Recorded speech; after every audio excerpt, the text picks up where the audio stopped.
MUDA scam దేశవ్యాప్తంగా తీవ్ర చర్చనీయాంశంగా మారింది. ఈ వ్యవహారం కర్ణాటక సీఎం సిద్ధరామయ్యను ముప్పు తిప్పలు పెడుతోంది. ఈ కేసులో సాక్ష్యాలను తారుమారు చేశారని సిద్ధరామయ్యపై మరో ఫిర్యాదు నమోదైంది. దీనిపై ముడా కేసులో ఫిర్యాదుదారుల్లో ఒకరైన ప్రదీప్ కుమార్ ఈడీకి ఫిర్యాదు చేశారు. తాజా ఫిర్యాదులో సీఎం కుమారుడు యతీంద్ర పేరును కూడా జోడించారు.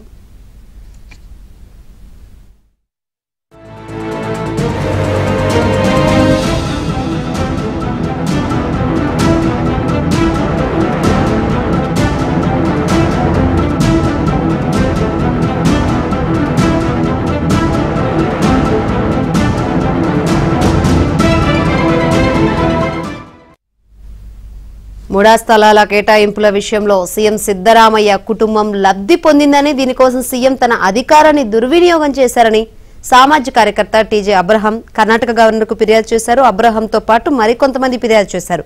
ఈ కేసులో విచారణ ఎదుర్కొంటున్న సిద్ధరామయ్య ఎప్పటికైనా సత్యమే గెలుస్తుందన్న నమ్మకం తనకు ఉందన్నారు.